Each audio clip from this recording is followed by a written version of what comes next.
चलिए आज हम सेट एफ जे का क्वेश्चन नंबर 5 स्टार्ट करते हैं। अब बड़े क्वेश्चन स्टार्ट हो गए हैं, ठीक है। तो सारे क्वेश्चन लिखना पॉसिबल नहीं हो जाता क्योंकि इसमें खुद ही 6 पार्ट दे रखे हैं और 5 अटेम्प्ट करने हैं, ठीक है। एक क्वेश्चन छोड़ना है, ठीक है। तो जिनको भैया सेट समुच्चय और इनसे थोड़ा सा माइंड घूमता है तो कोशिश करना इसको छोड़ के बाकी क्वेश्चन अटेम्प्ट करना, क्योंकि ये है इजी क्वेश्चन। बताएंगे, आप घबराना नहीं, बताएंगे। लेकिन बाद में कि देखो अटेम्प्ट करो, नहीं बचता है, टाइम बचता है और सेट की नॉलेज है तो अटेम्प्ट करो, ठीक है।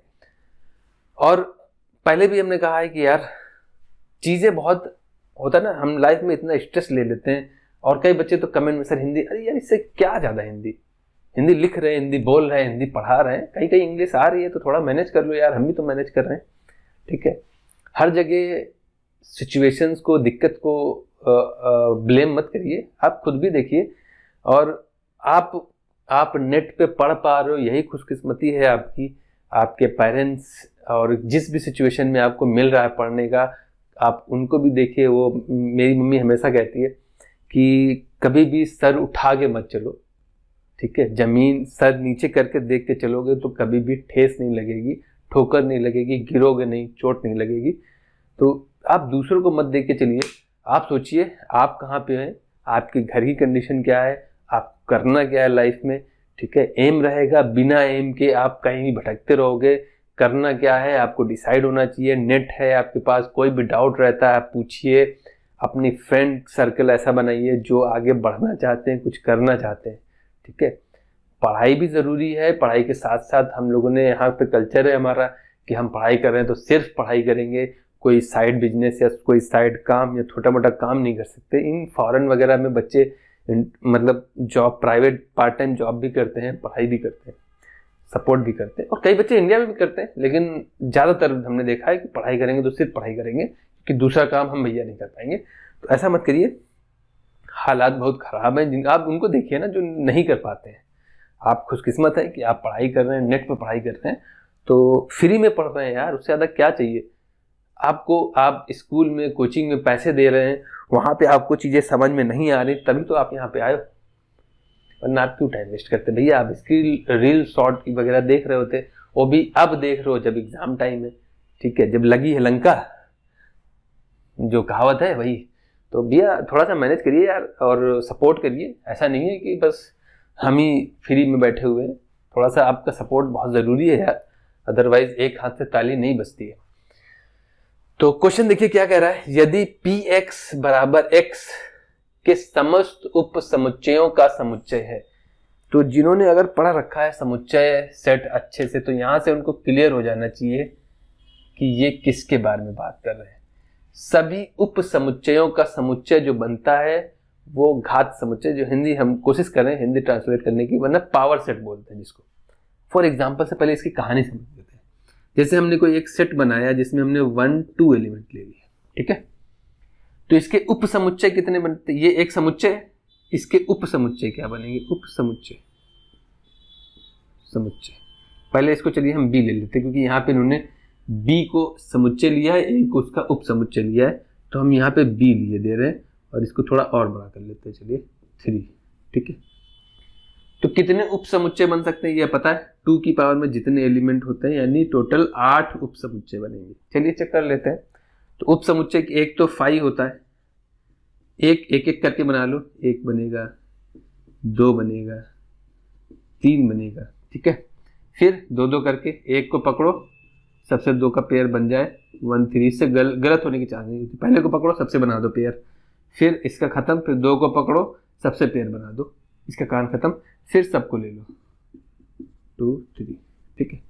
तो अगर आप ध्यान से देखोगे तो 8 आपके पास उप समुच्चय है। उप समुच्चय क्या होता है, ये हमने मान लिया ए है, तो कह रहा है ए जो है वो बी का उप समुच्चय है।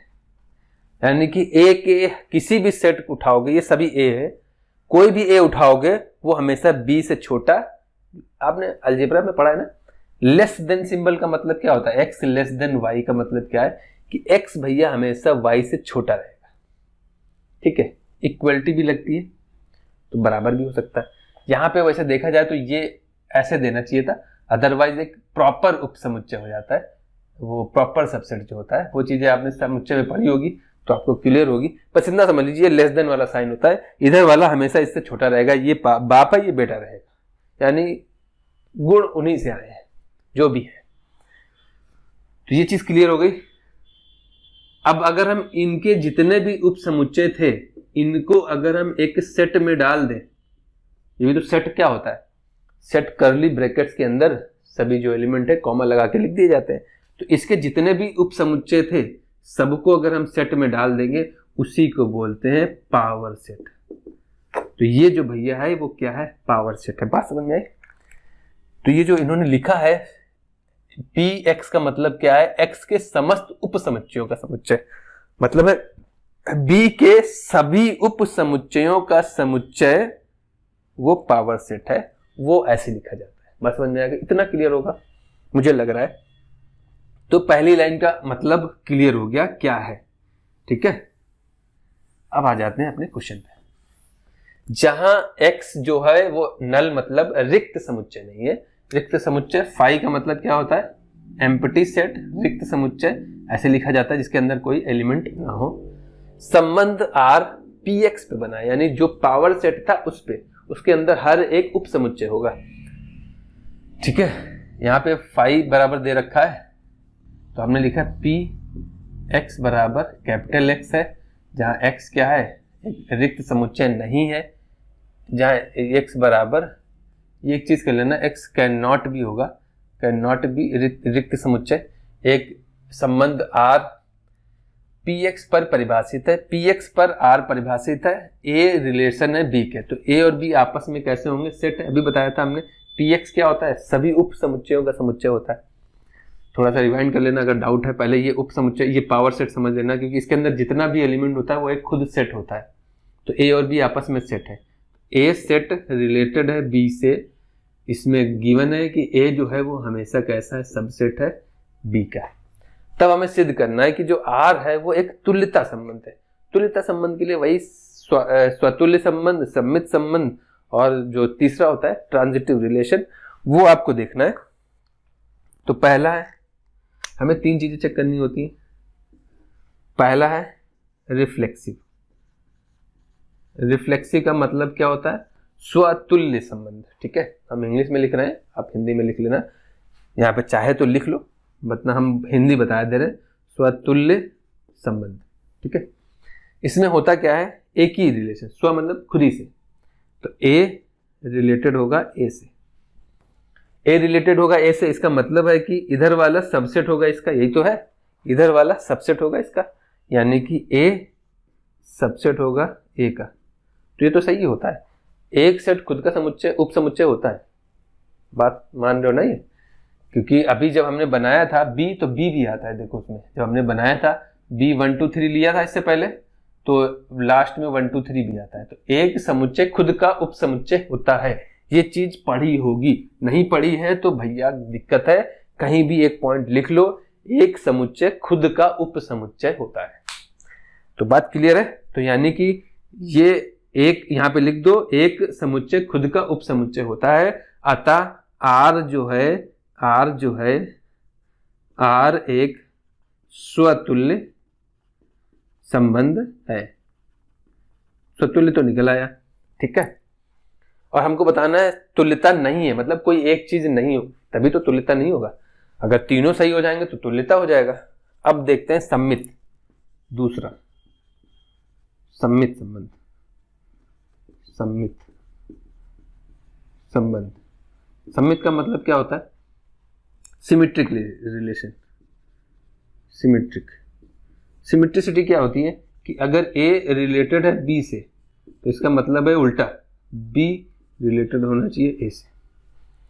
तो अगर A रिलेटेड है B से, इसका मतलब है कि A जो है B का क्या है, A B का उप समुच्चय है, ठीक है। ये तो हम मान रहे हैं, तो अब हम इधर भी प्रूफ करके दिखाएं कि अगर है तो वो सम्मित हो जाएगा, नहीं तो भैया गलत है। A अगर B का उप समुच्चय है तो इसका मतलब है ये चाइल्ड है, ये बच्चा है, और ये क्या है, पापा है भैया, ये बड़े हैं, ये पेरेंट है, और ये क्या है, चाइल्ड है। यहां हमने ये कह दिया, यानी कि इस साइड जो है वो उसमें क्वालिटीज कम रहेंगी, x लेस देन है, यानी B बड़ा है, ऐसे भी कह सकते हैं। कि ऐसे हम लिख रहे हैं ना, इसका मतलब है ये बड़ा है और ये क्या है, छोटा है। अब हम इधर कहने की क्या कोशिश कर रहे हैं कि बी सबसेट है ए का, क्या ऐसा पॉसिबल हो सकता है? क्या बाप बच्चा बन सकता है, बच्चा बाप बन सकता है? ऐसा नहीं हो सकता यार, सिंपल सी बात है, ये तो कॉमन सेंस की बात है। यहाँ पे आप ऐसे भी देख लो जाके कि अभी हमने जितने भी बनाए थे वो उससे छोटे ही रहेंगे। ये वाले उप समुच्चय हमेशा समुच्चय से छोटा ही रहता है, बहुत ज्यादा बराबर हो सकता है, लेकिन हम ये कहते हैं इसमें हमेशा एक आध एलिमेंट ज्यादा ही रहेंगे, इसीलिए यहाँ पे वो प्रॉपर उप समुच्चय लिया है, वो वाली इक्वलिटी वाला। देखिए दो साइन होते हैं, एक होता है ए बी और एक होता है लेस देन बी। ये होता है समुच्चय यानी सबसेट, हिंदी में जो बोलते हैं उप समुच्चय, और ये होता है प्रॉपर सबसेट। प्रॉपर सबसेट का मतलब क्या होता है कि ये बच्चा कभी भी इसके बराबर नहीं आ सकता, ठीक है। जैसे अलजेब्रा में पढ़ते हो ना, आपने सेट पढ़ा होगा तो दो सिंबल देखे होंगे, इसका मतलब क्या है एग्जाम्पल से समझ लेते हैं यार थोड़ा सा और। 1 2 3 इसके अभी हमने सबसेट बनाए थे, ये बी है, तो ए क्या क्या बन सकते थे? ए बन सकता था एक एम्प्टी सेट, एक 1 एक 2 एक 3 और एक 1 2 एक 1 3 एक 2 3 और एक आता है 1 2 3। तो ये अभी अगर आप सब लोगे तो ये सबसेट को रिप्रेजेंट करता है, उप समुच्चय को रिप्रेजेंट करता है। लेकिन अगर आप ये वाला सेट कंसीडर करते हो तो इस वाले सिचुएशन में ये वाला नहीं आएगा, बाकी सभी क्या हो जाएंगे, प्रॉपर सबसेट है। आप कोई भी सेट उठा के देख लो, वो अब्बा से बड़ा नहीं होगा, बच्चे ही रहेगा, यानी कि इसके हर एक सेट में कोई ना कोई एलिमेंट कम होगा। बस समझ में आ रही? तो ये प्रॉपर सही तरीके में उप समुच्चय होते हैं। ये तो सेट के बराबर हो गया ना, तो समुच्चय जो है सेट के बराबर हो गया। तो उस सिचुएशन में अगर आप देखोगे, इसीलिए ये वाला सिंबल यूज किया गया है, यहाँ पे ये वाला सिंबल नहीं यूज किया गया। बात समझ में आ रही है? इसीलिए आपने मैथ में पढ़ा भी होगा कि सबसेट 2 की पावर n होते हैं और प्रॉपर सबसेट जो निकलता है वो एक कम होता है। क्यों? क्योंकि ये वाला से केस हटा देते हैं, बराबर नहीं होगा कभी भी, उससे छोटा ही रहेगा। तो अभी हमने क्या कहा कि इसी सिचुएशन में ये वाला केस तो है ही नहीं, अब हम ये वाला नहीं कंसीडर कर रहे हैं, ये वाला कंसीडर कर रहे हैं, तो इस सिचुएशन में ये वाला केस नहीं होगा। तो उस सिचुएशन में हमें पता है कि ये वाले जितने भी सेट हैं वो इससे छोटे रहेंगे। अब हम उल्टा कह रहे हैं, क्या ये कभी इसका सबसेट हो, इसमें किसी का भी सबसेट हो सकता है? नहीं हो सकता। तो ये चीज पॉसिबल नहीं है। यहाँ पे लिखेंगे बी ए का उप समुच्चय नहीं हो सकता। क्यों? क्योंकि ए बी का उप समुच्चय है। अतः गिवन संबंध आर एक सम्मित संबंध नहीं है। तो भैया आगे चेक ही नहीं करना है, जब वो सम्मित नहीं है तो तुल्यता भी नहीं होगा। अतः ये गिवन संबंध तुल्यता संबंध नहीं है। बात क्लियर है मेरे भाई? ठीक है, अच्छा क्वेश्चन है, सिर्फ कॉन्सेप्चुअली आपके साथ खेलना है, अदरवाइज रटने की जरूरत नहीं है। अगर नहीं समझ पाओगे तो गड़बड़ है। इस क्वेश्चन को 2 3 4 बार प्रैक्टिस करो, वीडियो को रिवाइंड करके देखो, ठीक है, तभी आपको समझ में आएगा। 2-3 बार लगाओगे तो अपने आप ही आ जाएगा। एक क्वेश्चन को 2-3 बार खुद से लगाओगे ना तो आपके अंदर खुद ही एक नया मेथड आ जाता है कि यार इसको ऐसे भी कर सकते थे, इसको ऐसे भी कर सकते थे। ठीक है, नोट कर लीजिए। खा नंबर क्वेश्चन क्या कह रहा है कि एक अवयव दे रखा है तो हमें सिद्ध करना है कि इसकी वैल्यू, कभी कभी बच्चे इसको 0 पढ़ते हैं, ये 0 नहीं होता, ये शून्य अवयव होता है। क्योंकि कभी भी 2 अवयव को आप जोड़ोगे या घटाओगे तो आपको एक अवयव ही मिलेगा, भले ही वो एक रिक्त अवयव मिले। तो ये एक शून्य अवयव, रिक्त अवयव होता है जिसमें सभी शून्य अवयव होता है, सभी एलिमेंट क्या होते हैं, 0 होते हैं। तो ये कोई 0 कंसीडर मत करना कि इसमें कोई नंबर ऐड कर दो जाके, कभी भी अवयव में एक नंबर नहीं जुड़ता है, एक अवयव ही जुड़ेगा। ठीक है, बात क्लियर है? और कभी कभी सेम क्वेश्चन आता है, साथ में एक पॉइंट और जोड़ देता है कि इसी का यूज करके इसके द्वारा आपको ए इनवर्स भी ज्ञात करना है। कभी कभी आएगा, ठीक है, वो भी देख लेते हैं साथ में। हमने पहले बताया कि यार सिर्फ क्वेश्चन का हल कराना मेरा मकसद नहीं है, मैं चाहता हूं कि यार आप उस टाइप के क्वेश्चन से डील करना भी सीखें। तो कभी कभी क्वेश्चन आएगा कि एक अवयव दिया है, इसको ये सिद्ध करना है और इसी का यूज करके हमको इनवर्स भी निकालना है। तो चलिए शुरू कर देते हैं। ए स्क्वायर निकालना पड़ेगा, तो ए इंटू ए करेंगे तो हमको क्या मिलेगा, ए स्क्वायर मिलेगा।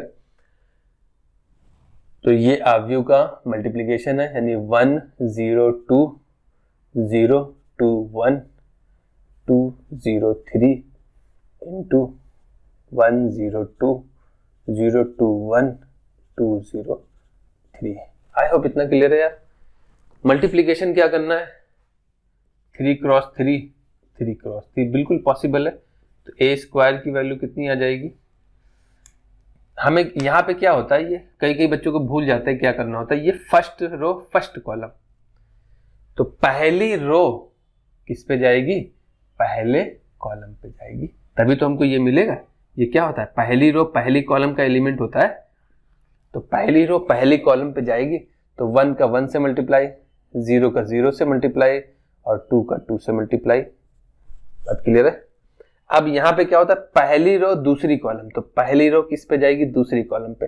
तो ये इससे मल्टीप्लाई होगा, 0 इससे और 2 0 से, तो 0 हो जाएगा। और ये कितना हो जाएगा, 4 और 1 5, तो यहाँ 5 आएगा, यहाँ 0 आएगा। बात क्लियर है। अब ये पहली रो तीसरा कॉलम, तो पहली रो तीसरा कॉलम जाएगा। तो पहली रो तीसरा column 1 into 2 plus 0 into 1 plus 2 into 3। क्यों, 1 2 पे जाएगा, 2 0 1 पे और 2 3 पे मल्टीप्लाई हो जाएगा। तो 2 और 6 8। देखो मल्टीप्लीकेशन देख लेना, हो सकता है कैलकुलेशन में गलती हो जाए, और इसीलिए कहते हैं कि थोड़ा सावधानी बरत के काम करिए। ऐसा ना हो कि आपकी मेहनत आपका समय दोनों बर्बाद हो जाए, जो एग्जाम में बहुत क्रूशियल होता है आपका समय। तो थोड़ा सा सावधानी बरत के चलेंगे। एक बार और क्रॉस चेक कर लेंगे, 2 ये तो खत्म हो गया, 0 और 6 और 2 8। अब बात करते हैं हम दूसरी रो की, क्योंकि ये दूसरी रो पहली कॉलम है, तो दूसरी रो पहली कॉलम पे जाएगी। तो ये 0 और ये 2। अब सही है। दूसरी रो दूसरी कॉलम, तो दूसरी रो दूसरी कॉलम पे 0 4 0 4। ठीक है। दूसरी रो तीसरी कॉलम, दूसरी रो तीसरी कॉलम, ये 0 ये 2 और ये 3 और 2 5। भाई 2 और 2 का 1 से 2 आ जाएगा, 1 का 3 से 3 आ जाएगा, 3 2 5 हो जाएगा। ठीक है। मल्टीप्लिकेशन करने आप कैसे करते हो आप पे डिपेंड करता है। अभी तीसरी रो पहली कॉलम, तो तीसरी रो पहली कॉलम पे जाएगी, तो 2 0 और 6 8 2 0 6 8। अभी दूसरी रो दूसरी कॉलम पे देखो, तीसरी रो दूसरी कॉलम पे, तीसरी रो दूसरी कॉलम पे जाएगी, तो ये 0 ये 0 ये 0, तो ये भी 0। अभी तीसरी रो तीसरे कॉलम पे जाएगी, तो ये 4 ये 0 और ये 9 4 0 9 4 0 9, तो 9 4 13। ए स्क्वायर आ गया।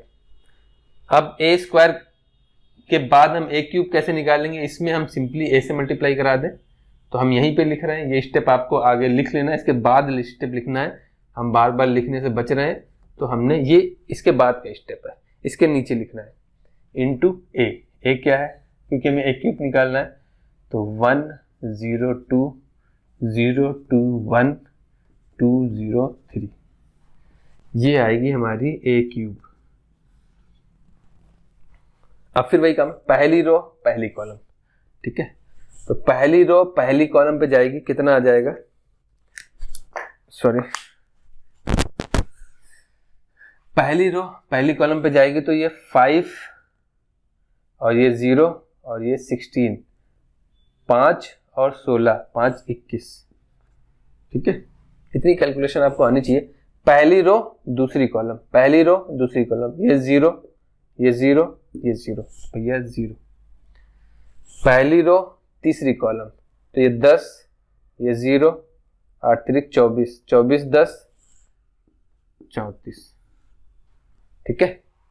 अभी बात करते हैं हम दूसरी रो पहली कॉलम, दूसरी रो पहली कॉलम, तो ये 2 ये 0 और ये 10 10 2 12। दूसरी रो दूसरी कॉलम, ये 0 ये 8 और ये 0, तो ये भैया 8 हो गया। अब हम तीसरी पे जाएंगे, तो ये 4 8 और 15 23। देखिए 4 4 8 और 5 15 8 5 23 23। अब तीसरी रो पहले कॉलम पे जाएगी 8 0 26 26 और 8 8 0 26, तो 8 6 14 34। अगर हम देखें तो ये डायगोनल वाले सेम ही आ रहे हैं, इसमें भी डायगोनल वाले सेम आए थे, यहाँ 0 आया है तो हो सकता है यहाँ भी 0 आएगा। तो तीसरी रो दूसरे कॉलम पे ये 0 ये 0 ये 0, ये भी 0, देखो वही 0 आ रहा है, वही पैटर्न बन रहा है उसी टाइप का।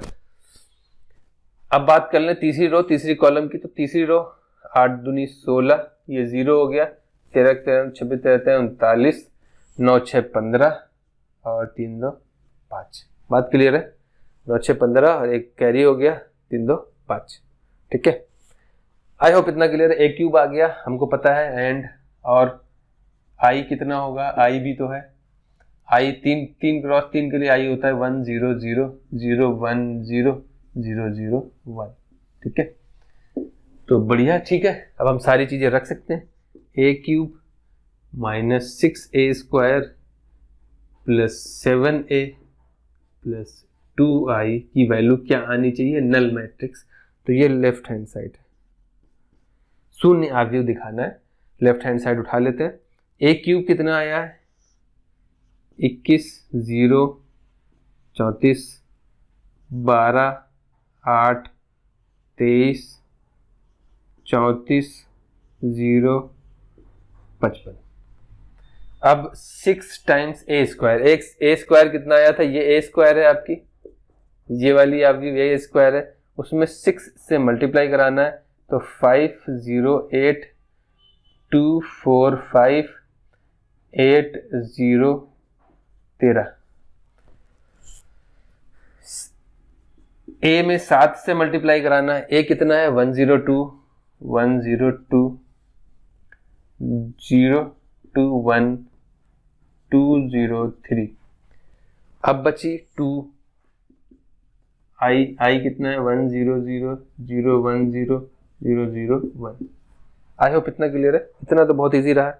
अब इसमें 6 से मल्टीप्लाई करा दो, तो ये तो एज इट इज रहेगा, 21 0 34 12 34 8 0 23 और 55। इसमें 6 से मल्टीप्लाई करा दोगे तो ये भैया 30, 6 मैट्रिक्स में पता है हर एक एलिमेंट में मल्टीप्लाई होता है, 0 6 8 48 6 दूनी 12 6 8 48 6 चौक 24 6 पंचे 30 0 13 छंग 6 3 18 और 6 कम 6 1 7, 13 छंग 78 प्लस 7 से मल्टीप्लाई करा दो तो हर एक में मल्टीप्लाई करा दो, 7 0 14 0 14 7 1 4 0 7 3 21।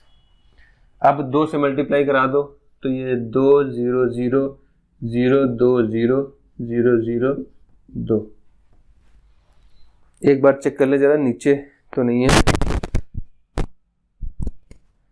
ठीक है, इतना क्लियर है।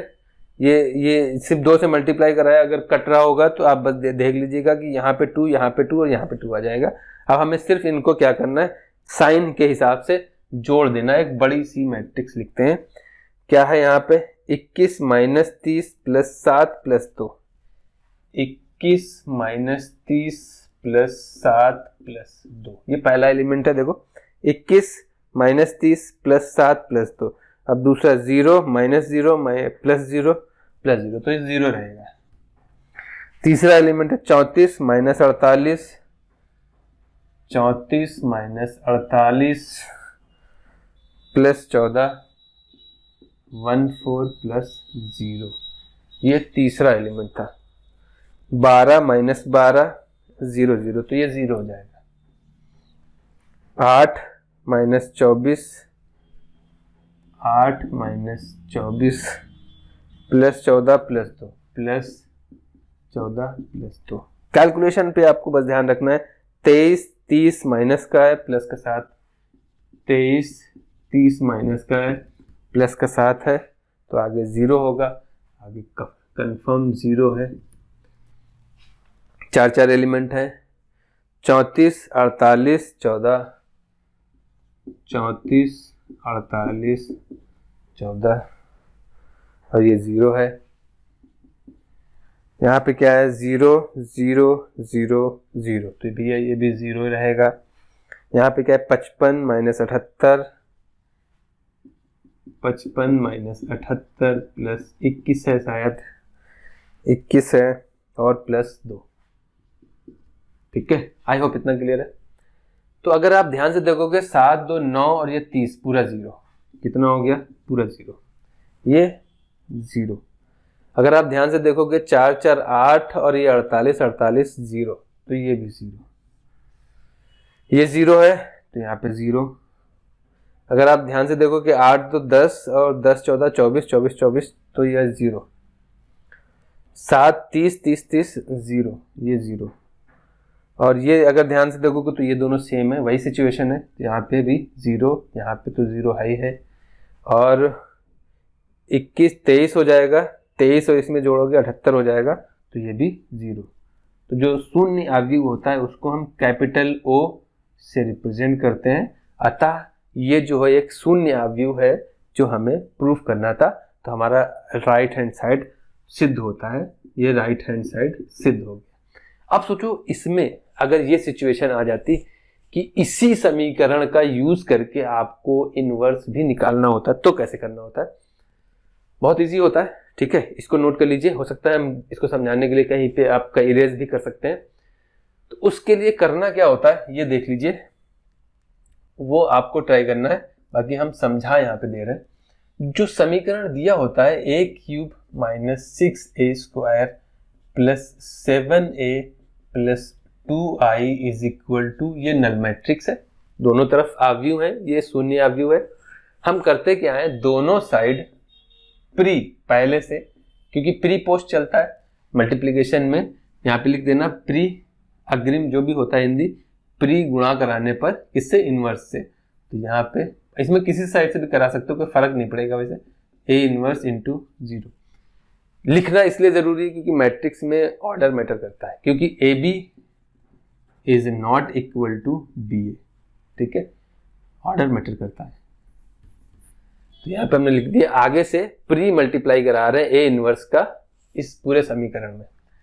तो यहाँ हो जाएगा ए इनवर्स इंटू ए, एक ए इसको दे दिया तो बचेगा ए स्क्वायर, माइनस का सेम यहाँ पे 6 ए इनवर्स इंटू ए, यहाँ ए बचेगा, प्लस का 7 into A inverse into A, plus का 2 टाइम्स ए इनवर्स इंटू आई, और ये वैल्यू हो जाएगी नल मैट्रिक्स के, क्योंकि नल मैट्रिक्स का मल्टीप्लाई कराओगे तो नल ही रहेगा, कोई दिक्कत है इतने में।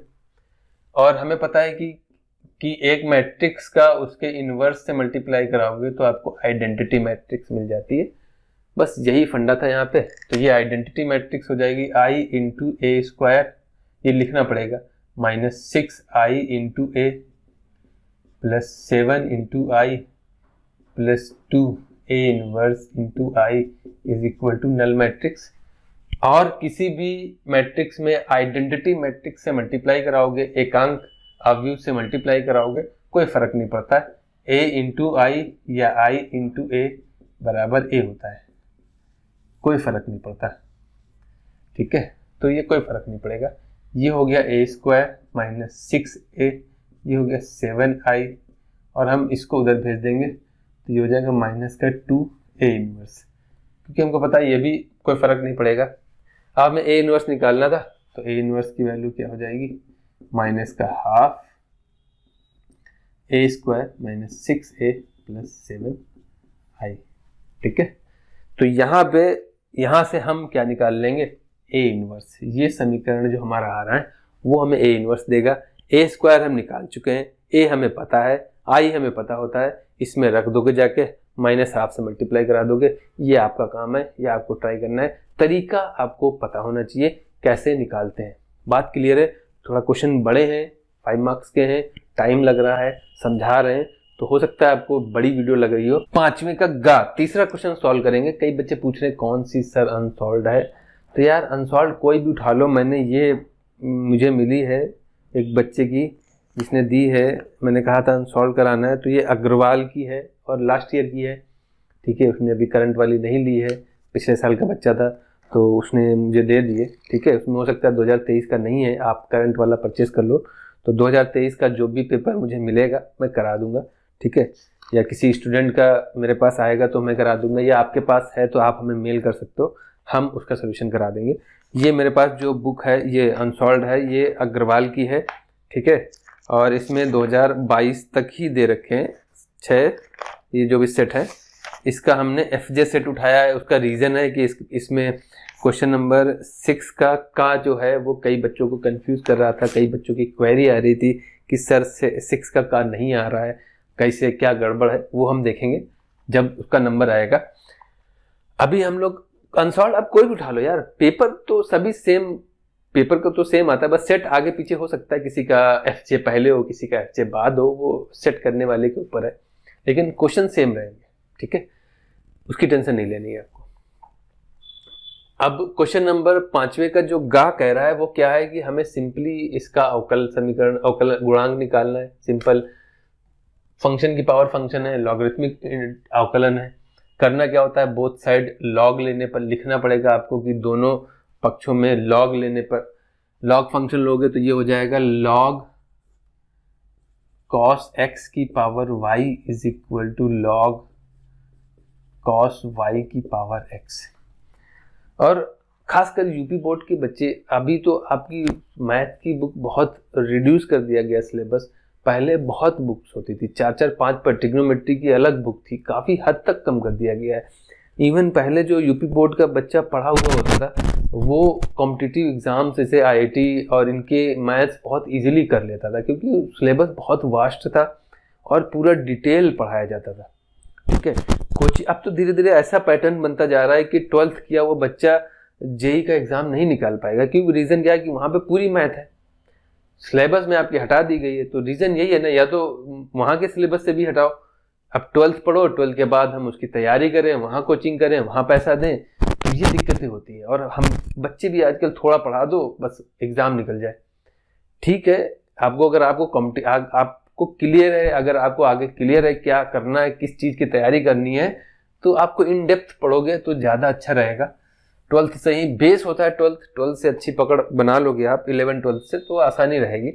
बेस यहाँ पे सीधा पावर मल्टीप्लिकेशन में आ जाएगी, तो ये हो जाएगा y log cos x is equal to x log cos y। I hope इतना क्लियर है, सिंपल है। लॉगरिथमिक फंक्शन की जो प्रॉपर्टी होती है वो हमने अप्लाई कर दी है। आपके पास टाइम अच्छा है तो मेंशन कर दो, log m की पावर n होता है n log m, ठीक है, ये हमने मेंशन कर दिया। अब हम लगाएंगे d बाई अवकल x के सापेक्ष अवकलन करने पर, यहाँ पे लिख देना x के सापेक्ष दोनों पक्षों में अवकलन करने पर। यहाँ पे दो फंक्शन है, first function second function, first function second function. अवकलन करोगे तो y का क्या हो जाएगा, dy बाई dx। प्रथम फलन हो गया, दूसरा द्वितीय फलन as it is cos x plus प्रथम फलन into d by dx of log cos x, ठीक है।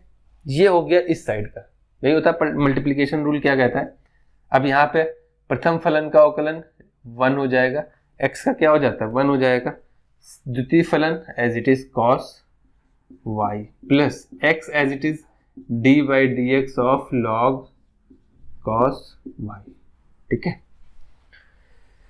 तो यहाँ पे हमें क्या दिख रहा है, dy by dx as it is log cos x as it is plus y into log x, मानो इसको चेन रूल लगेगा, फंक्शन के अंदर फंक्शन है, log x का क्या होता है 1/x, और cos x का फिर करेंगे d by dx of cos x, ठीक है। यही होता है ना चेन रूल, हमने log x मान के किया, अब हम cos x का करेंगे। यहाँ पे log cos y plus x into log x का क्या होता है 1/x into d by dx of cos y। I hope इतना क्लियर है। अब यहाँ पे क्या हो जाएगा, ये तो एज इट इज है, dy by dx log cos x plus, ये क्या है, cos x का क्या होता है माइनस साइन x, तो यहाँ माइनस आ जाएगा, माइनस का y साइन अपॉन में cos, साइन x अपॉन में cos x। चलो लिखे दे रहे वरना आधे बच्चे कहेंगे कहाँ गया, उड़ गया, ढूंढते रहेंगे। ये तो एज इट इज है क्योंकि यहाँ तो कुछ नहीं करना है, log cos y plus x into, यहाँ पे क्या हो जाएगा, cos का हो जाएगा माइनस साइन, तो ये हो जाएगा माइनस साइन y अपॉन में cos y। अब y का करेंगे भाई, cos का हो गया माइनस साइन और y का करेंगे तो dy by dx। I hope इतना क्लियर है। अब हमको दो जगह dy बाई dx दिख रहा है तो एक साइड ले आते हैं, तो ये dy by dx log cos x, ये आएगा x, इसको हम लिख सकते थे tan y dy by dx is equal to, ये इक्वल टू का साइन है, थोड़ा बड़ा बना दे वरना कहेंगे बड़ा बड़ा लिखिए, इतना बड़ा लिख ही रहे हैं। तो ये पार्ट इधर आया प्लस का हो गया, ये पार्ट उधर जाएगा प्लस का हो जाएगा, ये है log cos y plus y, ये हो जाएगा tan x, ठीक है। आई होप इतना क्लियर है यार। अब हमें इसमें से dy बाई dx अगर हम कॉमन ले लेंगे तो हमारी सिचुएशन क्या बचेगी, dy बाई dx अगर हमने कॉमन ले लिया है तो क्या बच रहा है, dy बाई dx कॉमन ले लिया है तो x tan y प्लस ये है log cos x, इधर क्या है y tan x प्लस का log cos y। I hope इतना क्लियर है। कई बच्चे कहेंगे सर आगे पीछे क्यों कर रहे हैं, क्योंकि एक कुछ मैथ में वैसे कोई हार्ड एंड फास्ट रूल नहीं होता यार, लेकिन कुछ तरीके होते हैं। log x प्लस 5 दिया है तो यहाँ पे पढ़ने में कभी कभी कंफ्यूजन होता है कि यार ये 5x के साथ है, log के साथ है कि अलग है। तो जनरली हम लोग प्रैक्टिस करते हैं कि 5 प्लस log x लिख दें तो देखने में भी सही लगता है और पता चलता है कि कौन कहाँ पे एडजस्ट है। सिमिलरली ट्रिग्नोमेट्रिक फंक्शंस में अगर sin x प्लस 5 या कोई नंबर या कोई फंक्शन दिया है तो हम प्रेफर करते हैं कि 5 या कोई नंबर फंक्शन पहले लिख दें, x है या 5 है, अदरवाइज उसमें मिलने के चांसेस हो जाते हैं, ठीक है। तो ब्रैकेट लगाए, तो ये हमने आगे पीछे बस इसी रीजन से किया, इसको पहले लिखे दे रहे हैं, इसको बाद में लिखे दे रहे हैं, ताकि मुझे पता है ये अलग है, log cos x अलग है। ये सिंपल यही तरीका होता है। तो dy बाई dx अब हमें क्लियर दिख रहा है, कितना आ रहा है y tan x plus log cos y upon में x tan y प्लस का log cos x। आई होप इतना क्लियर है।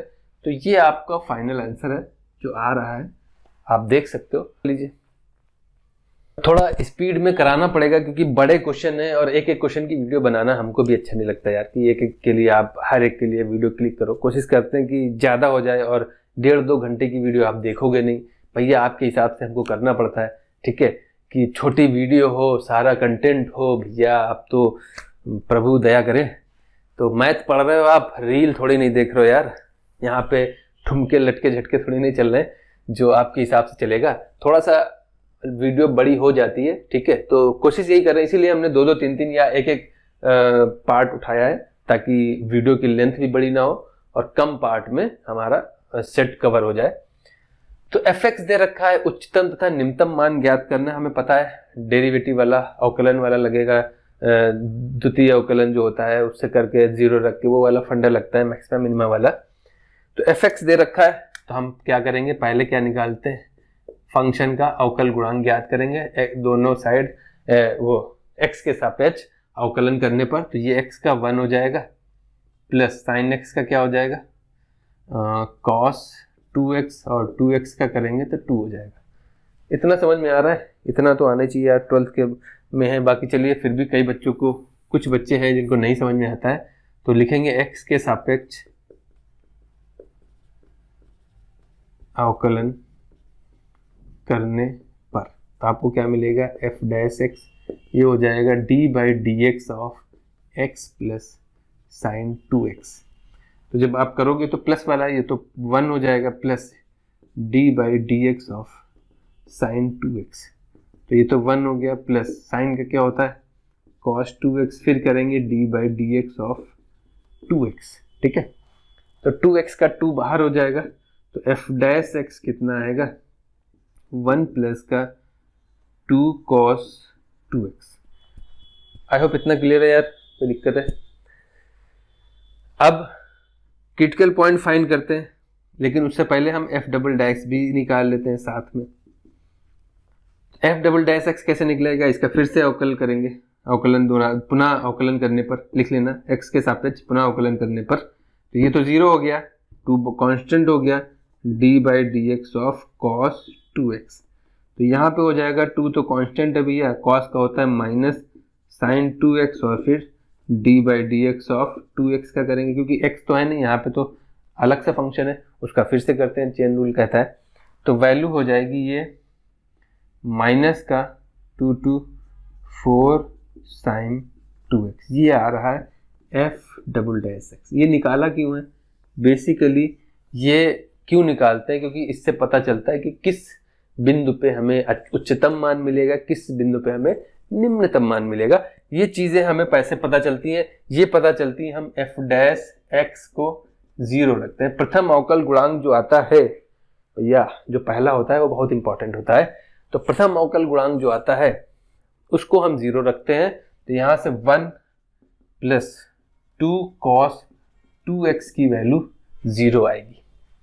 यहां से मुझे पता चला कि cos 2x की वैल्यू हो जाएगी -½ भैया ये कैसे हो गया, अरे ये ऐसे हुआ कि 1 उधर गया माइनस हो गया और 2 से भाग दे दिया तो -2 नीचे आ गया। बात समझ में आ गई? अब हमको दिख रहा है कि cos की वैल्यू माइनस कहाँ होती है, अब यही बहुत बड़ी समस्या है। अगर देखो जाए तो cos भैया हमारा पहले और चौथे में धनात्मक होता है, दूसरे और तीसरे में ऋणात्मक होता है, इतना पता है यार, हम भी अच्छी बोलने लगे हिंदी, ठीक है। चलिए, और निकालने का जो बहुत अच्छा तरीका होता है, आप सोचो प्लस होता तो पहले में किसकी वैल्यू थी 60 की, π/3 की, ठीक है। ये π/3 की आप सोचो माइनस नहीं होता, 1/2 60 की वैल्यू है ना, तो दूसरे में आने यहाँ निगेटिव होता है, यहाँ निगेटिव होता है, तो ये निगेटिव में आना है क्योंकि माइनस है, दूसरे में आने के लिए पाई माइनस करना पड़ेगा और इधर आने के लिए पाई प्लस करना पड़ेगा। बात समझ में आ रही? तभी तो हम दूसरे और तीसरे उसमें आएंगे, तभी यहाँ पे और यहाँ पे ऋणात्मक होता है कॉस। बात समझ में आई? नहीं समझ में आ रही? ये चीजें आपको यार ट्रिग्नोमेट्री में पढ़नी पड़ेगी, 11th क्लास की। अब वहां जाके तो यहाँ हमें मैथ को सॉल्व करना है, तो इतना तो आपको पता ही होना चाहिए कि पहले में जो वैल्यू होती है, अगर दूसरे में जाएंगे तो पाई माइनस करेंगे, 180 में से घटा दोगे, दूसरे क्वाड्रेंट में आ गए तो वहां पे ऋणात्मक होता है कॉस। ये तीसरे में जाना तो पाई में ऐड कर देंगे तो तीसरे में आ जाएंगे, ठीक है। इतना क्लियर होगा। तो ये वैल्यू एक्चुअल में देखा जाए तो cos 2x की वैल्यू cos, इसको घटाओगे तो 2π/3 यानी 120 की वैल्यू माइनस में होगी, और 180 में 60 जोड़ दोगे 240 पे माइनस होगी, यानी cos 4π/3। इन पे वैल्यू ये निगेटिव देगा -½ बात क्लियर है इतनी?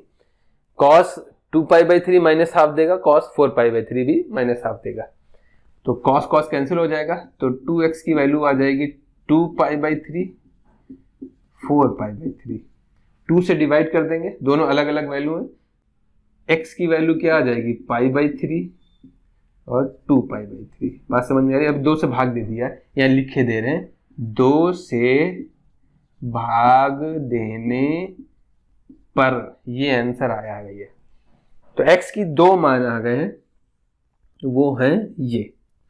लेकिन एक चीज और ध्यान रखना है, ये जो मान आते हैं ना, ये लोकल उच्चतम या लोकल मिनिमम, यानी लोकल मैक्सिमा या लोकल मिनिमा देते हैं, क्योंकि हमारा जो ग्राफ बनता है, कोई भी हम ऐसा रैंडम ग्राफ ले रहे हैं, इसका ग्राफ नहीं है, ये ऐसे ग्राफ बन रहा है, ठीक है। तो वहां पे होता क्या है कि मैक्सिमा अगर उच्चतम और निम्नतम मान पूछ रहा है ना, तो उसके लिए हमें एंड पॉइंट भी देखने पड़ते हैं, कि कभी कभी एंड पॉइंट मान लिया ये है, ये हमारा a और b के बीच, कोई फंक्शन हमारा a और b के बीच डिफाइंड था, तो तो उनके बीच में ये जो आते हैं ये C1 क्रिटिकल पॉइंट है जिन पे टेंजेंट 0 होती है, ये C2, ये C3 जिन पे आप टेंजेंट बनाओगे एक्स एक्सिस के पैरेलल आएगी। ये अगर आपने पढ़ रखा है तो क्लियर होगा कॉन्सेप्ट, नहीं पढ़ रखा है तो ये मान लिया C4 है तो आपको दिक्कत होगी। ये क्रिटिकल पॉइंट है, ये वो पॉइंट है जो ये C1 C2 C3 आए, ये पॉइंट है, ये लोकल वाले मैक्सिमा या मिनिमा देते हैं। लेकिन जो उच्चतम मतलब मैक्सिमम और मिनिमम वैल्यू होती है, जो उच्चतम और निम्नतम, जब उच्चतम और निम्नतम लिखा हो ना तब हमें इन पे भी चेक करना पड़ेगा। बात समझ में आ रही? देखो मैक्सिमा इस पे मिल रहा है, उच्चतम मान इस पे मिल रहा है, इनके बीच में नहीं है। निम्नतम मान देखो यहाँ मिल गया, उच्चतम निम्नतम एंड पे भी मिल सकता है और इन पे भी मिल सकता है। तो ये पॉइंट निकालने जरूरी थे क्योंकि इन पे भी मिल सकता था और इन पे भी मिल सकता है। ठीक है, इतना क्लियर है? तो भैया हमको निकालना पड़ेगा किसकी, फंक्शन की वैल्यू। अब किस पे मैक्सिमम मिलेगा ये चेक कर लेते हैं जरा। इस पे रखो, ये अगर ऋणात्मक आता है इन वैल्यूज पे, अगर ये ऋणात्मक आता है तो उच्चतम मिलेगा, मैक्सिमम मिलेगा, और धनात्मक आता है तो मिनिमम मिलेगा। अब ये क्यों होता है, ये भी इसका रीजन होता है यार। इसका मतलब है आपके अगर कॉन्सेप्ट क्लियर नहीं है तो दिक्कत होती है। तो वो चीजें यार मैक्सिमम मिनिमम हम समझेंगे, बस इतना समझ लो कि इसमें रखते हैं हम ये क्रिटिकल पॉइंट, जो डबल डेरिवेटिव 0 रख के जो पॉइंट आते हैं वो इसमें रखते हैं और ये देखते हैं, इसका साइन देखते हैं। वैल्यू से मतलब नहीं होता, साइन निगेटिव आ रहा है कि पॉजिटिव आ रहा है।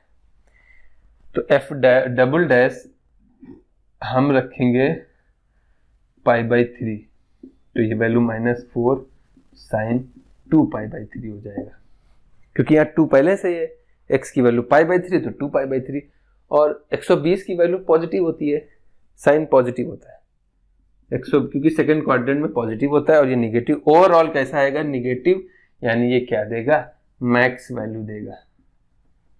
ठीक है, अब अगर 2π/3 रखोगे तो 4π/3 हो जाएगा, थर्ड क्वाड्रेंट में आ जाएगा, और थर्ड क्वाड्रेंट का मतलब है भैया निगेटिव हो गया, निगेटिव निगेटिव पॉजिटिव हो जाएगा।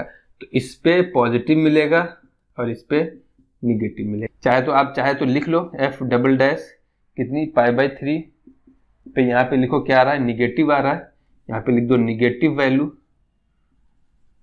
और एफ डबल डैश 2π/3 पे क्या आएगा, पॉजिटिव धनात्मक मान। यहाँ पे लिखोगे धनात्मक मान, हिंदी में लिखना है तो धनात्मक आएगा, और ये ऋणात्मक आएगा, तो ये क्या देगा, मिनिमम वैल्यू।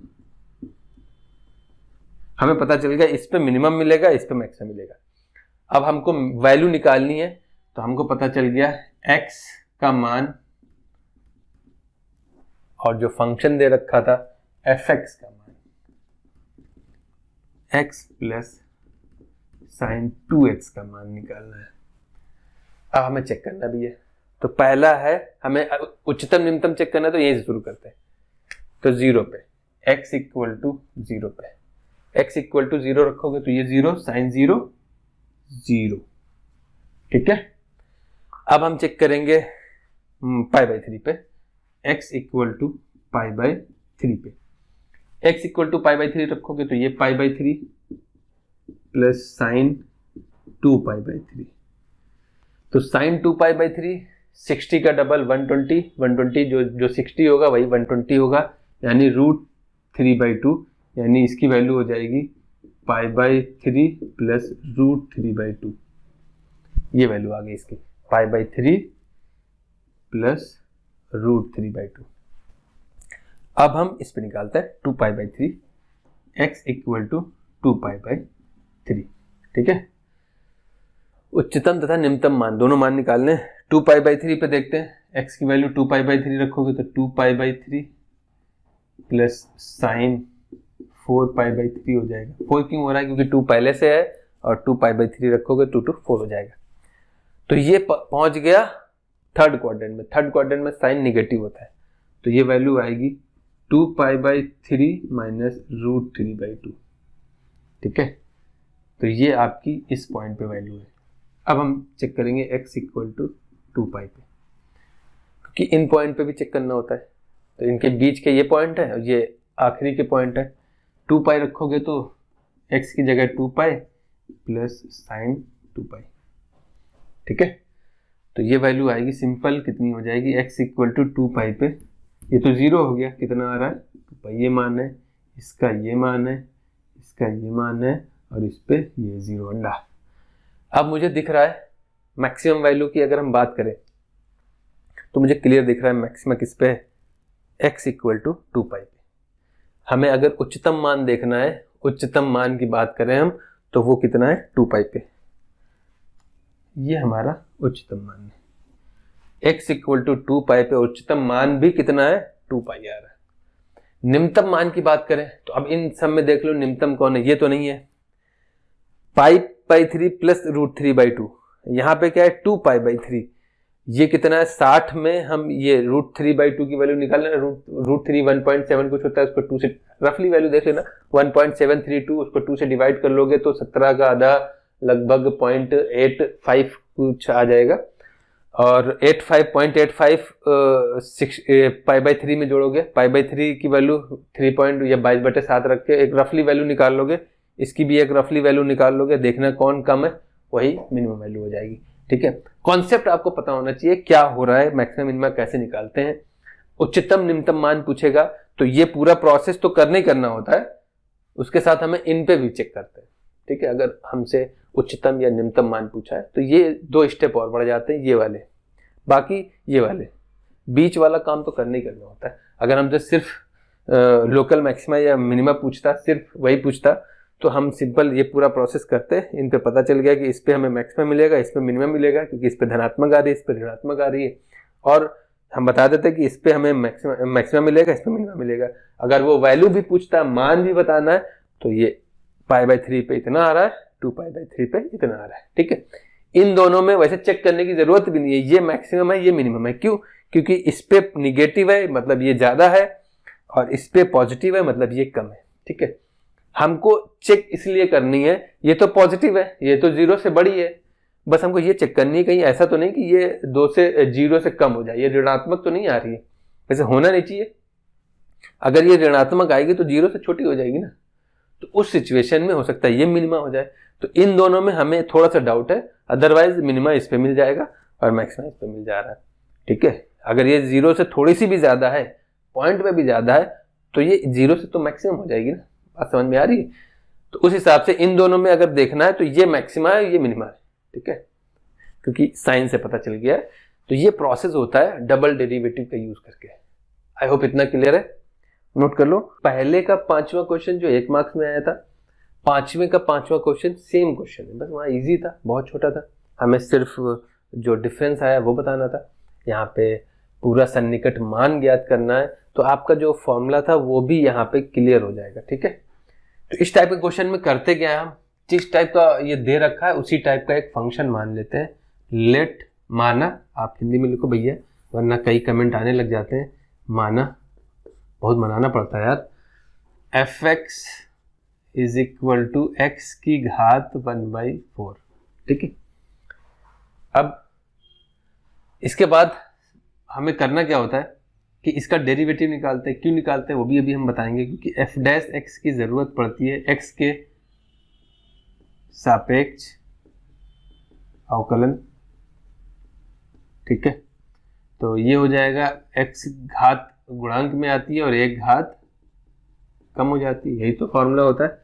तो f डैश x कितना आएगा, वो आ जाएगा 1/4 x की घात -3/4, या हम इसको लिख सकते हैं f डैश x की वैल्यू लिख सकते थे 1/4 इंटू x की घात 3/4। ठीक है, घात है तो भी छोटा लिख रहे हैं, fx पता है, f डैश x पता है। अब ये जो दिया होता है ना, ये जनरली अगर 1/3 होता तो किसी के क्यूब के आसपास होता, स्क्वायर होता तो किसी नंबर के स्क्वायर के आसपास होता।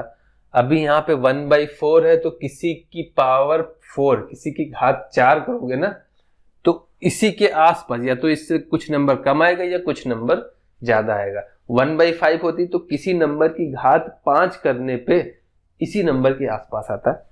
तो मुझे दिखा है 256 किसी का बनता है, क्योंकि वो 16 का स्क्वायर होता है, यानी 4 की पावर 4 हो जाएगी।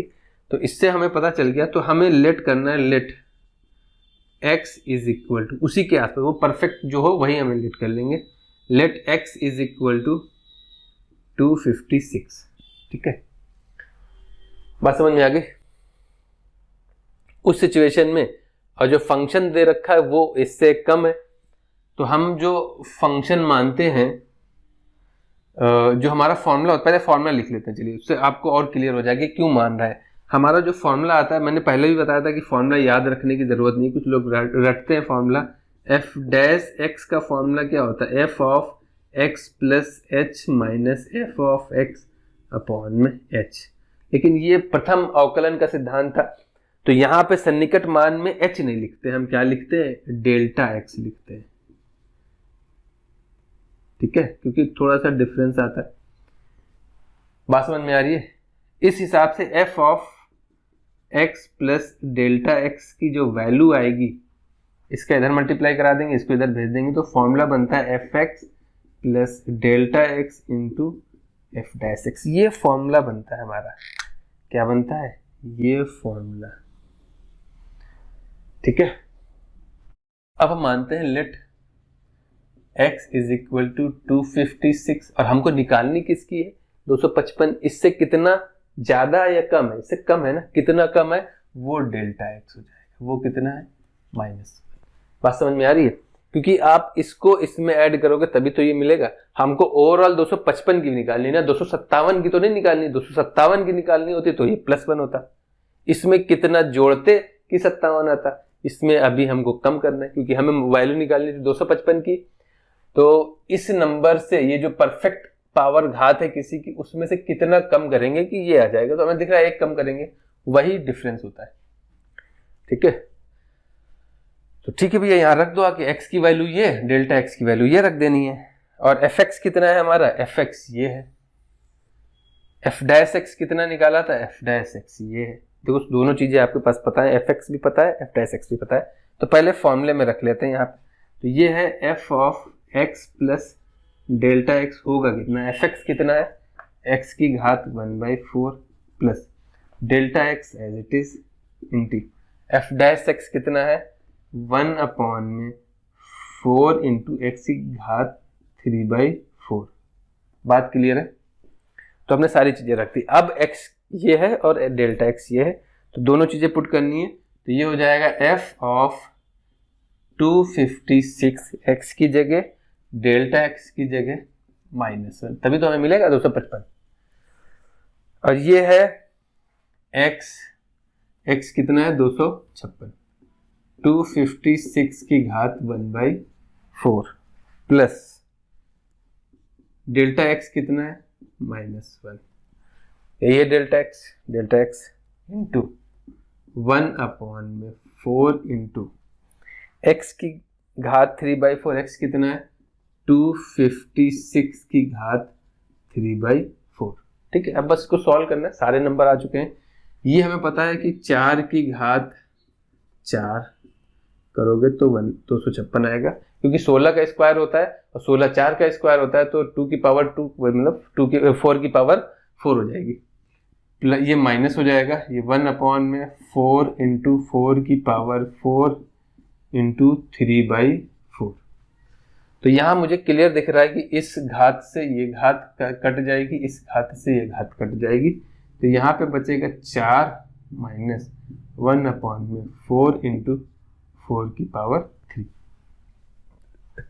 अब ये वैल्यू आ रही है 4 माइनस 1/256, क्योंकि फिर 4 की पावर 4 हो जाएगी। और डिवाइड करना है, 256 को डिवाइड करना है 1 से, तो 0.0 लगाया, 0 लगाया, 0 लगाया, 0 लगाया, 0 लगाया। डिवाइड करना आता होगा, मुझे दिख रहा है, मैं 3 बार ले जा सकता हूँ इसको। 3 छाक 18, 8 है, 3 छाक 18, 3 पचे 15 और 3 दूना 6, 2 3 232। एक 0 और लगा सकते हैं हम अपने हिसाब से। 9 दूनी 18, ठीक है, आराम से चला जाएगा। 9 9 छाक 54, 9 पना 45 और 9 दूनी 18, 5 23, तो ये वैल्यू बचेगी 16। अब चाहो तो एक बार और कर लो, ये आपके ऊपर डिपेंड करता है। तो ये वैल्यू आ रही है 4 माइनस का 0.0039। अब ये घटा लो आप, एक उधर भेज दोगे तो ये बचेगा 3.99, यहाँ 1 आएगा और यहाँ बचा 9 में से 6। तो जो आपका मान आ रहा है f ऑफ 255 का वो कितना है ये, और x कितना था ये, यानी x की जगह रखोगे तो 255 की घात 1/4 ही तो हो जाएगी ये। fx बराबर ये x की जगह 255 है, तो ये भी तो x की जगह 255 हो जाएगा। इसका जो सन्निकट मान है वो 39961 है। जो पहले का 5वां क्वेश्चन था ना, उसको अगर आप इस मेथड से करोगे तो आपका प्रॉपर, वो थोड़ा बड़ा था, वहां पे हमें सिर्फ अंतर बताना था। अंतर ये होता है, एफेक्ट तो सेम था, यही अंतर होता है, ये या तो बढ़ाएगी वैल्यू या घटाएगी वैल्यू, वो डिपेंड करता है कैसा डेल्टा एक्स है। डेल्टा एक्स पॉजिटिव आता तो बढ़ा देता, निगेटिव आया तो घटा दे रहा है। तो ये बेसिक सन्निकट मान निकालने का जो फॉर्मूला होता है, कई बच्चों को ये फॉर्मूला याद नहीं होता है, तो हम हमेशा बताते हैं कि आप प्रथम अवकलन का सिद्धांत होता है, ये उसी से आता है बच्चे फॉर्मूला। ठीक है, तो इसको नोट कर लो। सारणी का क्वेश्चन है, अच्छा क्वेश्चन है। इस टाइप के क्वेश्चन जब भी आते हैं तो आपको देखना होता है हमें प्रूफ क्या करना है। ठीक है, अब आपको जैसे हम बताते हैं ना कि लाइफ में अगर एम नहीं है, कहाँ जाना है, तो आप सोचो ना, आप निकले स्कूल के लिए तो आपको पता है डायरेक्शन, आप सोचो आप बस साइकिल निकले और चलाते जा रहे कहाँ जाना है, भटकते भटकते कितना चलाओगे यार, थक जाओगे और पता ही नहीं कहाँ पहुंच जाओगे। किस्मत अच्छी है, किसी अच्छे बंदे से मिल गए, ये होता है ना, कोई अच्छा मिल गया, कोई आपको डायरेक्शन बता देगा तो ठीक है, वरना लाइफ भटकते रहोगे और लाइफ कट जाती है। तो आपको वो नहीं करना है यार, लाइफ में एम का होना बहुत ज़रूरी है, और लाइफ में अच्छे लोगों का भी होना बहुत ज़रूरी है। ठीक है, तो एक चीज़ ये ध्यान रखिएगा, अपने आप आसपास जो भी हैं, अच्छे हैं बुरे हैं, ये आप डिसाइड कर सकते हो, आप कोई बच्चे नहीं हो अभी। अब इस क्वेश्चन में मुझे दिख रहा है इधर प्रूफ करना है x plus Y plus Z, तो x plus Y plus Z कैसे मिलेगा, ये स्क्वायर है, अगर हम इसमें से x स्क्वायर घटा दे तो y plus Z plus X आ सकता है, a square minus B square से। उस सिचुएशन से मुझे दिख रहा है कि इसमें x एक्स्ट्रा है, ठीक है, इसमें y एक्स्ट्रा है और इसमें z एक्स्ट्रा है। समझ में आ रहा है? चाहे तो आप इससे x ले लो या इससे x ले लो। तो हम यहाँ पे लिख ले रहे हैं C1 से, सॉरी R1 से x, R2 से y तथा R3 से z बाहर लेने पर, ये कॉमन लेना है, हमको कॉमन लेना है। तो इससे x बाहर, क्योंकि मैं जिस सारणी में क्या होता है कि किसी एक पंक्ति में मल्टीप्लाई करा सकते हैं या बाहर ले सकते हैं, कॉमन ले सकते हैं। तो इससे x बाहर ले लोगे तो क्या हो जाएगा x इंटू, इससे y बाहर ले लोगे, इससे z बाहर ले लोगे, तीनों बाहर आ जाएंगे। हम लेफ्ट हैंड साइड उठाए हैं और उसमें हमने ये गणित लगाई है। तो यहाँ से x बाहर लिया, यहाँ तो x था नहीं, तो हो जाएगा y प्लस z का होल स्क्वायर अपॉन में x। यहाँ से x चला गया y, यहाँ से x चला गया z। आई होप इतना क्लियर है। इस सिचुएशन से हमने y बाहर लिया तो यहाँ x बचा, यहाँ बचेगा x प्लस z का होल स्क्वायर अपॉन में y, और यहाँ से y चला गया, यहाँ z बचा। आई होप इतना क्लियर है यार। यहाँ से z बाहर गया तो यहाँ x बचा, यहाँ से z गया तो y बचा, और यहाँ से x प्लस y गया है तो नीचे z आया। देखो एक चीज ये ऐसे भी देखना है, साफ दिख रहा है तो y z x, देखो x y z एक साथ ही यार, x y z भी बस क्रॉस चेक करने का तरीका कि कहीं गलत तो नहीं हो गया हमारी कैलकुलेशन। अब मुझे दिख रहा है कि यार मुझे ये तो सही मिल गया, लेकिन ये डिवीजन में x नहीं चाहिए, इससे चीजें गड़बड़ हो रही। तो जो हमने बाहर ली थी वो फिर से भेजो, कहाँ भेजो, इसमें भेजने से ये हो जाएगा कि यहाँ का x तो चला जाएगा, लेकिन यहाँ x स्क्वायर हो जाएगा, यहाँ x स्क्वायर हो जाएगा। बात समझ में आ रही? तो ये चीज ठीक हो रही है हमारे साथ। तो चलिए भैया कर लेते हैं। हमने किया क्या कि अभी C1 चेंज कर रहे हैं, C1 चेंज हो रहा है x C1, C2 चेंज हो रहा है y C2, और C3 चेंज हो रहा है ZC3, क्योंकि डिवीजन में जो आ रहा है वो हमें नहीं चाहिए था, वो कुछ गड़बड़ हो गई। तो x भेजोगे, इसमें C1 में x से मल्टीप्लाई करा दो, तो ये हो जाएगा y प्लस जेड का होल स्क्वायर, x डिवीजन वाला कैंसिल हो जाएगा, x स्क्वायर, y इसमें करोगे तो y स्क्वायर, ये हो जाएगा x प्लस जेड का होल स्क्वायर, और ये y स्क्वायर, z इसमें कराओगे तो z स्क्वायर, ये हो जाएगा z square x plus Y का होल स्क्वायर। आई होप इतना क्लियर है। अब पिक्चर बहुत क्लियर हुई। देखो ये क्वेश्चन यहां से भी पूछा जा सकता है, तो और इवन एक्स वाई जेड की जगह ए बी सी दे सकता है, A plus B plus C का whole square, A B A C, इस टाइप में दिया होगा, 2 times A B C A plus B plus C का होल क्यूब, इस टाइप से क्वेश्चन आएगा। तो क्वेश्चन का पैटर्न देख लो किस टाइप का है। यहां से भी आ सकता था, डायरेक्ट यहां से भी आ सकता था, और एबीसी में भी दे सकता था। ए नहीं है यहाँ पे, बी प्लस सी का whole square, B square plus C square, यहाँ ए स्क्वायर है, ये हो जाएगा बी प्लस सी का होल, ए प्लस सी का होल स्क्वायर, इस टाइप से दिया होगा। तो ये चीजें आपको ध्यान रखना है, एक्स की जगह ए, वाई की जगह बी, जेड की जगह सी रख देगा, तो आपको लगेगा ये नया क्वेश्चन बन गया। नहीं भाई, वही है, बस चेहरा बदल दिया है, मुखौटे हैं चेहरे के, अंदर वही हसीन चेहरा। ठीक है, तो यहाँ पे देखिए जब हमने किया, अब मुझे दिख रहा है कि यार पैटर्न तो थोड़ा थोड़ा क्लियर हुआ है, लेकिन अब क्या करोगे, रो में घटाओगे तो हमारा काम बनेगा कि कॉलम में घटाओगे तो हमारा काम, ये अब आपको देखना है। मुझे दिख रहा है कि अगर आप C1 में C2 घटाओगे तो कोई काम नहीं बनेगा, क्योंकि y प्लस जेड का स्क्वायर या वाई स्क्वायर, हमें चाहिए x plus Y plus Z, तो x plus Y plus Z कैसे मिलेगा, इसमें से ये घटा दो। चलो ये काम बन गया हमारा। यानी कि हमें अब करना क्या होगा भैया, हमें अब करना होगा कि R1 चेंज करेंगे R1 माइनस R3, इसमें ये घटा दो और इसमें भी यही घटा दो, क्योंकि यहाँ पे भी देखो x y z तीनों मिल जाएंगे, x y z तीनों मिल जाएंगे। और R2 में भी भैया हम यही कर दे रहे हैं, R2 में भी R3 घटा दे रहे हैं। बात समझ में आ गई? तो दोनों काम हमारे बन जाएंगे। चलिए निपटा दे दोनों को। तो यहाँ करना क्या है, इसमें ये यही वाली ये R3 है हमारी, ये रो 3 है, इसको जो है दोनों से घटा देना है। तो इसमें से ये घटाओगे तो क्या वैल्यू बचेगी, ये देख लेते हैं जरा। y प्लस जेड का whole square minus X square, R3 घटा रहे हैं दोनों में, तो यही दोनों में घटेगी।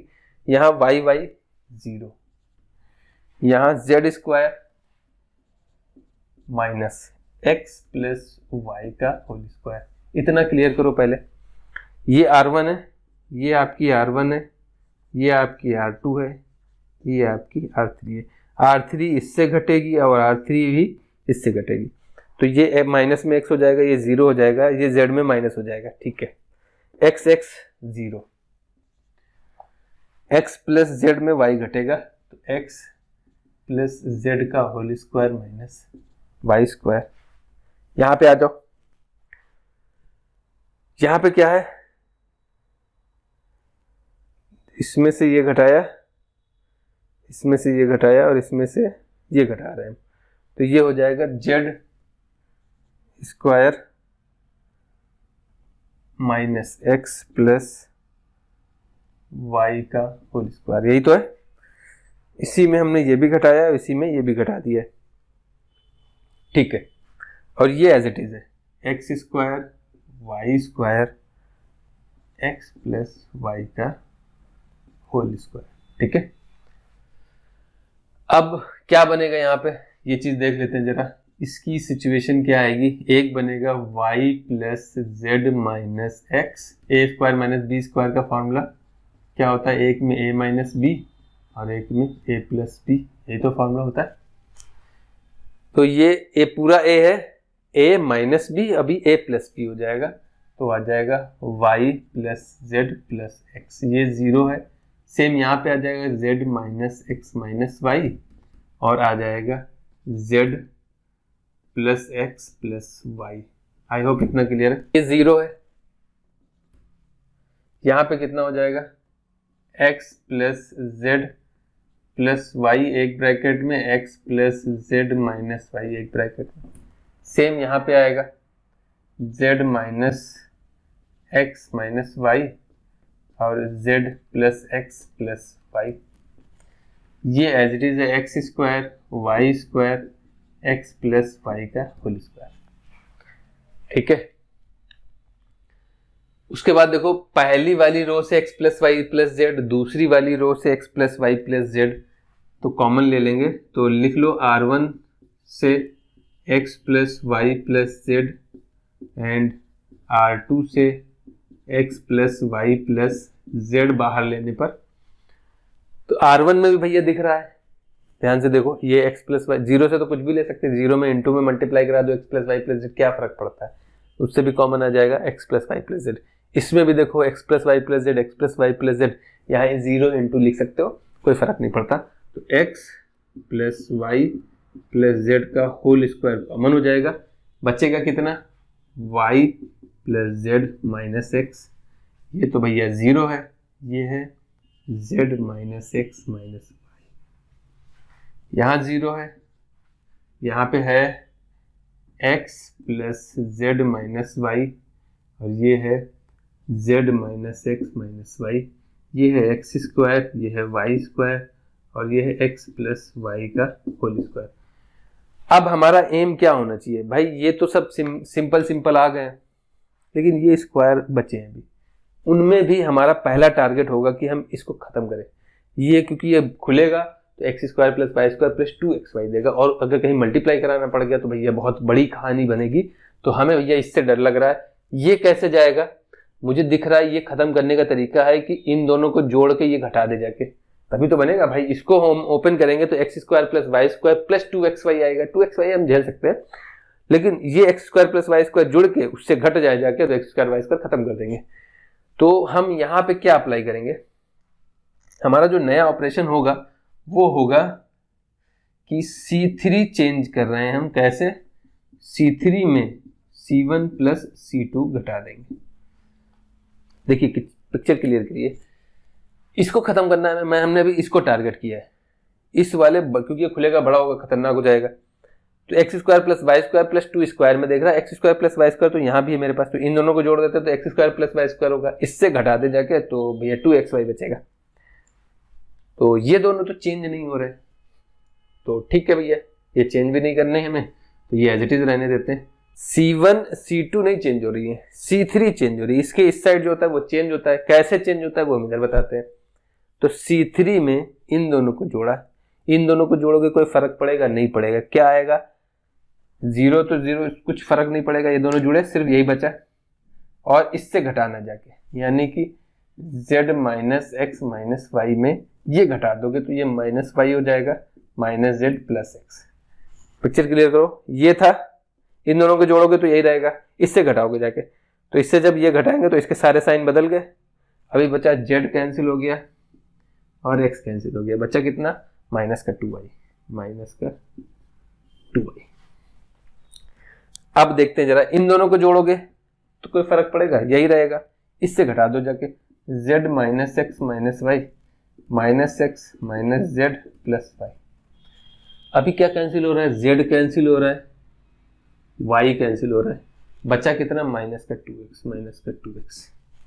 अभी इन दोनों की बारी, इन दोनों को जोड़ोगे तो X square plus Y square, और इससे घटाओगे तो ये X square plus Y square plus 2xy था ये, और minus X square minus Y square, X square Y square X square Y square, क्या बचा 2xy। अब हमको भैया पिक्चर क्लियर हुई, थोड़ा सा क्वेश्चन बड़ा है, लेंदी है, लेंदी क्या यार, ये बड़े बड़े होते हैं, लिखने में बहुत ज़्यादा स्पेस जाता है, तो अगर आप इसको थोड़ा सा नोट कर लोगे तो हमें यहाँ लिखने में आसानी हो जाएगी, बड़े बड़े बंधु, तो इसको आप नोट कर लो, इस पार्ट को, तो हम इसके बाद की कहानी यहाँ पे छापे। इस क्वेश्चन में मुझे अभी देखो स्क्वायर खत्म करने थे यार, क्योंकि मल्टीप्लीकेशन में माथापच्ची हो जाएगी, तो हमने क्या किया, इससे x इससे y कॉमन ले लिया, ये वैल्यू बच क्या रही थी हमारी, x plus Y plus Z का होल स्क्वायर, और इससे x बाहर लेना चाह रहे हैं हम, इससे y बाहर लेना चाह रहे हैं, तो वैल्यू आएगी इंटू एक्स इंटू वाई, तो यहाँ पे वैल्यू हो जाएगी y plus Z minus x upon में x, ये 0, ये x, यहाँ पे वैल्यू y हमने बाहर लिया तो यहाँ पे 0, और यहाँ पे हो जाएगी x plus Z minus Y upon में y, यहाँ से y गया और यहाँ से -2y -2x और 2xy। आई होप इतना क्लियर है। लेकिन हमें फिर वही हो गया कि हमें यहाँ पे x नहीं चाहिए था, यहाँ पे y नहीं चाहिए था, तो ये कर सकते हैं कि इसमें x से मल्टीप्लाई करा दें, इसमें y से मल्टीप्लाई करा दें। अभी हमने किया क्या था, ये ऑपरेशन कैसे आया था, C1 से x तथा C2 से y बाहर लेने पर, यही तो हमने किया था। C1 से x बाहर लिया क्योंकि स्क्वायर खत्म करना था, y बाहर लिया। उसके बाद मुझे पता चला यार फिर वही कहानी आ गई कि अपॉन में आ गया। अपॉन में हटाने का मतलब इसको फिर से मल्टीप्लाई कराना पड़ेगा। तो हमने क्या किया, R1 चेंज कर दिया x R1 और R2 चेंज कर दिया y R2। देखो थोड़ा सा बड़ा क्वेश्चन है, कभी कभी कुछ क्वेश्चन होते हैं बड़े। अब हर एक क्वेश्चन आपको हलवा नहीं मिलेगा, तो कुछ क्वेश्चन में ये सिर्फ प्रैक्टिस का है। अगर आप प्रैक्टिस करोगे तो पता चल जाता है कि क्या करना है, कैसे करना है। और हमारा टारगेट रहता है पहले बड़े स्क्वायर्स को खत्म करो, फिर छोटे स्क्वायर्स को खत्म करो, फिर कैलकुलेशन बहुत इजी हो जाती है, क्योंकि इस नंबर सिंपल में खेलना आसान हो जाता है। R1 में x से मल्टीप्लाई करा दो, ये खत्म हो जाएगा। R2 में y से मल्टीप्लाई करा दो, ये खत्म हो जाएगा। और मेरे पास x भी है, y भी है, तो ये बचेगा x plus Y plus Z का होल स्क्वायर। इसमें x जाएगा तो ये बचेगा y plus Z minus X, ये तो 0 हो जाएगा, मल्टीप्लाई करा रहे हैं, यहाँ हो जाएगा -2xy। यहाँ पे y से मल्टीप्लाई कराओगे तो ये तो 0 रहेगा, ये y खत्म हो जाएगा, नीचे वाला x plus Z minus Y, ये -2xy, y से मल्टीप्लाई हो जाएगा। और ये एज इट इज है भाई, ये x, ये y, ये 2xy, यही तो दिया था और कुछ करना ही नहीं था। अब मुझे दिख रहा है यार मेरा तो थोड़ा और काम बन गया। अब 2xy बाहर ले सकते हैं हम यहाँ से भैया 2xy बाहर ले लो, तो 2xy बाहर आ गया, x plus Y plus z. किससे बाहर लिया है, C3 से 2xy।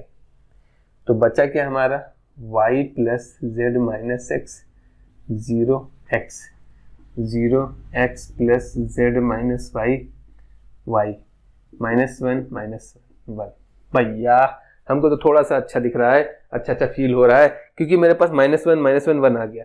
अब हमें कुछ नहीं करना है, सीधा इसको दोनों में जोड़ दो, 2 0 हो जाएंगे और हमें एक्सपेंड कर देना है, क्योंकि अल्टीमेटली तो एक्सपेंड ही करना पड़ेगा लास्ट में। पहले तो प्रॉपर्टी यूज करके हमें इसका वो करना था एलिमेंट्री ऑपरेशन के थ्रू। तो यहाँ पे इसको इसमें ऐड कर देना यानी R1 चेंज हो रहा है R1 प्लस R3 और R2 चेंज हो रहा है R2 प्लस R3, कि ये प्लस का है, ये दोनों माइनस के हैं। तो हमारा काम हो जाएगा। बाहर कितना है, 2xy, x plus Y plus z. अब इस ये R1 है, इसमें ये जोड़ना है आके, तो वैल्यू कितनी आएगी, ये जुड़ेगा जाके, x खत्म हो जाएगा, y प्लस जेड, ये जुड़ेगा y, ये जुड़ेगा 0। ये R2 है, इसमें भी यही जोड़ दो जाके, तो ये x हो जाएगा, ये जुड़ेगा x प्लस जेड हो जाएगा, और ये जुड़ेगा 0 हो जाएगा। यहाँ है x, यहाँ है y और यहाँ है 1। अब हमारे पास काम आसान हो गया यार, ठीक है। अब हमें दिख रहा है कि सीधा सीधा हम इसका क्या कर सकते हैं, ये इसको एक्सपेंड कर सकते हैं, और कहीं गड़बड़ तो नहीं, क्योंकि पूरी कैलकुलेशन यार दोबारा करने का जो जज्बा, जो जुनून चाहिए वो नहीं मिल पाएगा अगर कहीं थोड़ी सी भी गड़बड़ हुई है। तो चलिए आ जाते हैं। अब हमें ये ऑपरेशन लगाने के बाद हम एक्सपेंड कर देंगे, इसको एक्सपेंड कर दे रहे हैं, यहीं पे चलिए कर देते हैं, एक्सपेंड कर दे रहे हैं। एक्सपेंड करना है किसके अलोंग, ये C3 के अलोंग एक्सपेंड कर देंगे, तो ये 0 सिंपल 1 बचेगा, 1 के अलोंग आएगा। ये तो 2xy बाहर है, 2xy x plus Y plus Z का होल स्क्वायर इनटू में क्या आएगा, ये 1 है, ये है ना, पता ना, 1 के अलोंग ऐसे एक्सपेंड करोगे तो ये तो कैंसिल हो जाएंगे, ये मल्टीप्लाई होगा y plus z into x plus Z minus x y से, ठीक है। और मल्टीप्लाई करा लो, कितना आएगा, ये हो जाएगा x y plus y z, ये इसका मल्टीप्लाई कराओगे plus Z x plus z square minus x y. I hope इतना क्लियर है। ये तो सिंपल मल्टीप्लीकेशन था, एक्स का वाई से और वाई का जेड से, फिर जेड का एक्स के, फिर जेड का जेड से। तो मुझे दिखा एक्स वाई कैंसिल हो गया, पूरे से जेड कॉमन आ जाएगा और 2xy पहले से था, जेड कॉमन ले लिया, x plus Y plus Z का होल स्क्वायर, यहाँ से जेड जाएगा, ये भी कितना बचेगा x plus Y plus Z, तो 2xyz x plus Y plus Z का होल क्यूब। भैया मेरे बहुत फर्जी सवाल था यार, सिर्फ और सिर्फ कैलकुलेशन थी। आप भी देखने में बोरियत महसूस करोगे यार, इसमें थोड़ा सा यही कर सकते हैं, बीच बीच में हम थोड़ा सा डायलॉग बोलें, थोड़ा सा आपको एंटरटेन करें, थोड़ा सा लेंथ बड़ी हो, ठीक है। तो कभी कभी यार मैथ पढ़ा रहे हैं, कभी कभी लगता है हमें भी कि थोड़ा बीच में ब्रेक लें, लेकिन थोड़ी सी आदत हो गई है कि जब तक हम पूरा क्वेश्चन सॉल्व नहीं करा लेते तब तक थोड़ा हमें भी चैन नहीं मिलता है। तो क्वेश्चन यार वैसे टफ क्वेश्चन नहीं है, इसकी क्वेश्चन की हम आपको रिकमेंड करेंगे कम से कम 2 से 3 बार आपको देखना पड़ेगा, लगाना पड़ेगा। और इस टाइप के क्वेश्चन की वैरायटी समझो, मैंने बता दिया था, इसकी जगह एक्स वाई जेड की जगह ABC आ सकता है, जब स्क्वायर सारे बन गए थे वहां से भी क्वेश्चन आ सकता है, ठीक है। तो इस क्वेश्चन की प्रैक्टिस आपको कंपलसरी है, क्योंकि इससे 2-3 वैरायटी आपकी फंस सकती है और 5 नंबर का क्वेश्चन है यार, छोड़ना मतलब आपकी बेवकूफ़ी है। और अगर ये क्वेश्चन अगर लंबा है, बड़ा है, तो आप देख लो अगर अल्टरनेट कोई मिल रहा है अच्छा एक छोड़ने के बाद, बाकी के क्वेश्चन आ रहे हैं तो अच्छी बात है, नहीं तो इसमें आपको बस मेहनत और सही तरीके से आगे बढ़ना है, आंसर जरूर आता है, ठीक है। बस ध्यान रखना है क्या हमें लाना है, किस तरीके से हम ला सकते हैं, उसके बाद बड़े बड़े स्क्वायर्स खत्म करने होते हैं, फिर छोटे स्क्वायर्स खत्म करने होते हैं और हमें आगे बढ़ना होता है, ठीक है। तो थोड़ी सी यार प्रैक्टिस की जरूरत है, नोट कर लीजिए।